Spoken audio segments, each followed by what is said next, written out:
a 22-year-old man called Anderson Lee Aldrich walked into a gay nightclub in Colorado Springs and opened fire. By the time he was subdued by patrons, he had murdered 5 people and injured another 25. You've seen this story before, but no matter how many times you've seen it, it never stops being horrifying. And it shouldn't stop. Violence and cruelty should always horrify us every single time. When we start to become cynical about the deaths of other human beings, we have lost something essential to our humanity. Unfortunately, you're seeing that. So the most obvious question is, why did Anderson Lee Aldrich shoot 30 people? And the truth is, we don't know. We do know he was clearly a troubled person. Last summer, he threatened to blow up his mother's house with a bomb.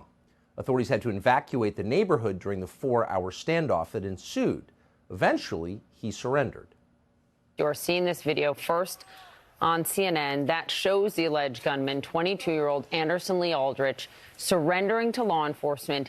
This is just a year ago, in June of 2021, after allegedly making a bomb threat on his own mother. So after that happened, he, of course, was arrested and charged with first-degree kidnapping and felony menacing. But then the local district attorney, a man called Michael J. Allen, did not pursue charges. Why? We reached out to Allen's office today to find out why, but he did not get back to us, so we can only guess. We do know what the effect was. Because Aldrich was never charged with a crime and his arrest record was sealed, his violent past did not show up in background checks. Threatening to murder his own mother did not prevent him from buying a firearm, even under Colorado's so-called red flag law, which was designed to prevent that very thing. So those are the facts. That's what we know so far. Once again, authorities failed to keep the public safe. They didn't do their job. You may recognize now a pattern, because you have seen that before. As for Aldrich's motive in shooting strangers, we can only guess. And we're not going to guess, both because guessing would be dishonest and irresponsible. You can't just make up a story because it suits your pre-existing beliefs. But more to the point, we're not going to guess because it would dishonor the memories of the 5 people who were just murdered in Colorado Springs. These were human beings. They were Americans. They were not props in a larger ideological war. And to reduce them to that is wrong. That's exactly what many politicians are doing right now. Within hours of the shootings, Joe Biden and his allies used this tragedy as a pretext for disarming the law-abiding population of the country. We need more gun control, Joe Biden said predictably, notwithstanding the fact that Colorado's existing gun control laws, which are extensive, did not prevent this attack. So it was a contemptible and heartless and deeply cynical display of political opportunism. But it didn't stop with gun control. Because, in fact, the Second Amendment is not the freedom that threatens the people in charge the most. No, that would be the First Amendment, which is your right to say what you sincerely believe. That is the right, the first in our Bill of Rights, that terrifies them the most. Your words are a greater threat than any firearm. They must censor you, or else they lose power. It is that simple. So these horrifying murders in Colorado over the weekend quickly became a pretext for yet more censorship of your speech. You are responsible for this, they told you, because you said the wrong things. You are guilty of stochastic terrorism, inspiring violence by your beliefs. Anderson Lee Aldrich committed mass murder because you complained about the sexualizing of children. Every time you object to Drag Time Story Hour for 5th graders, or point out that genital mutilation is being committed on minors, which it is, every time you say that, you are putting people's lives at risk. Now, that seems implausible, and yet many are making this claim. Many have made it over the past 24 hours. Watch, for example, Brandy Zadrozny of NBC. Online, including this Libs of TikTok account, which feeds larger media like Fox News stories. What has happened is a demonization of LGBTQ people, calling them groomers and pedophiles. This type of thing, whether we can say it's motive or not, what we know is that it's just another reason why LGBTQ people are scared. So there it is, right there. When you point out the truth, indisputably, and the truth is that some adults in this country, apparently a growing number, have a deeply unhealthy fixation on the sexuality of children. When you say that out loud, you get people killed. That is what Brandy Zadrozny is saying. And by saying that, Brandy Zadrozny and the many people like her are effectively defending that same deeply unhealthy fixation on the sexuality of children. By the way, It's absolutely real. You're not imagining that. It's happening. The evidence is everywhere, and it comes to light on the internet. And Brandy Zadrozny and people like her hate that you're seeing that. Notice that Zadrozny is not claiming that libs of TikTok is making this up. She never even suggests that. She is threatening them, and what she's doing is threatening them, you should know. And she's doing that because they're pointing it out. Noticing it's happening is their crime. And once again, it is happening. Children's Hospital in Boston, one of the most famous hospitals in the world, has admitted performing double mastectomies on children for no medical reason at all. There is no scientific justification for sexually mutilating kids. They are not doing it for a scientifically defensible reason. They are doing it because they believe in a very specific religious ideology. That's true. Is pointing that out an attack on gay people? Of course it is not an attack on gay people. It has nothing to do with gay people. It has to do with sexually mutilating children, which is wrong, period. It should be a crime, period. And yet suddenly it's very common. As we've reported on this show, UCSF, University of California, San Francisco Hospital, one of the leading hospitals in the world, is doing this as well. And they've said so out loud. This is an actual quote from their website. Quote, genital surgery is being performed on a case-by-case basis more frequently in minors. In the absence of solid evidence, providers often must rely on the expert opinions of innovators and thought leaders in the field.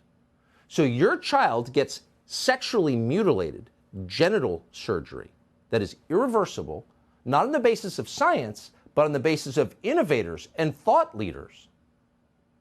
It's hard to believe that's happening. That quote was scrubbed, by the way, after we reported on it, not because it wasn't a real quote, but because it was a real quote. It was too incriminating. Once again, this is everywhere. A parent in Pennsylvania called Megan Brock decided to do some actual reporting on it because actual reporters choose not to. They look away and attack anyone who wants to know what's actually happening. So she filed a records request.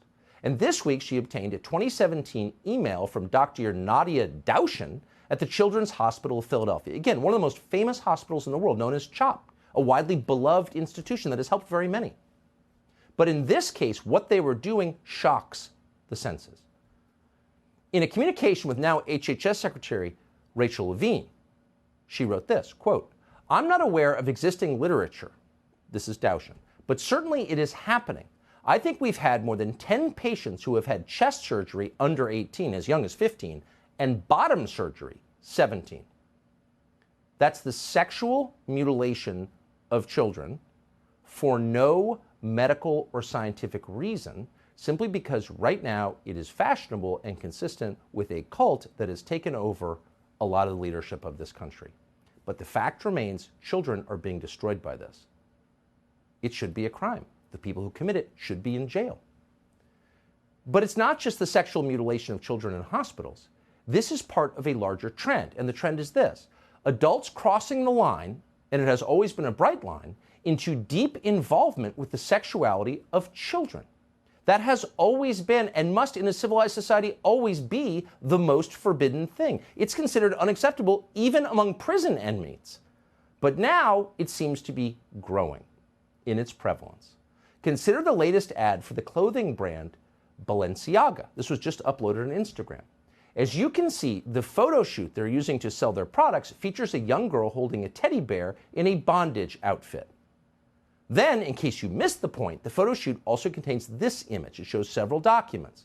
Most of them aren't visible, but what you can see when you zoom in, and of course the point is that you see it, is a reference to a U.S. Supreme Court case called Ashcroft versus Free Speech Coalition.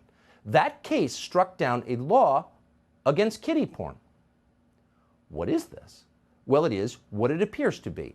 It's an endorsement of kiddie porn, of child pornography. What else could it be? We wanted to know. So we reached out today to Balenciaga to get their explanation, and they didn't respond. So we're going to have to take that on face value and ask, where's the moral outrage? We have an entire industry in this country comprised of moral outrage merchants. If you've ever been on Twitter, you know what we mean. Truly, an entire sector of our economy is devoted to attacking people for falling short of the mark.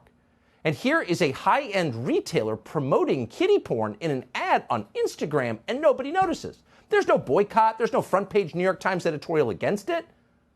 And of course, Instagram let the advertisement run, endorsing kiddie porn. And by the way, if you have an alternate explanation for what this was, let us know. A child with a teddy bear in a bondage outfit and a Supreme Court decision striking down a kiddie porn law displayed on the table? What is that? Are we jumping to conclusions? Don't think so.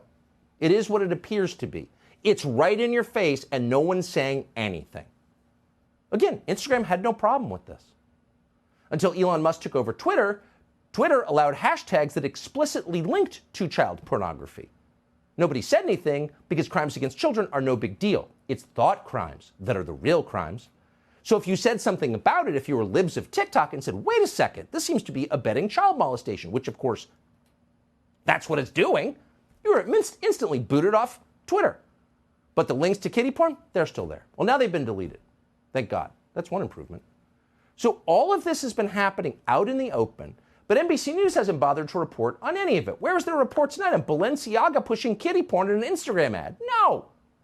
They're reserving all their energy to attack you for noticing. You're a stochastic terrorist if you point it out.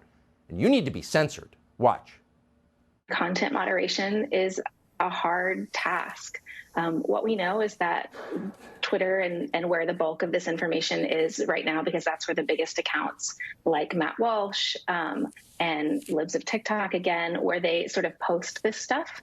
What's being done? Well, 2 days ago, we know that Elon Musk, who owns Twitter now, he just reversed the policy that Twitter did have against targeting and harassment of LGBTQ people, against misgendering transgender people.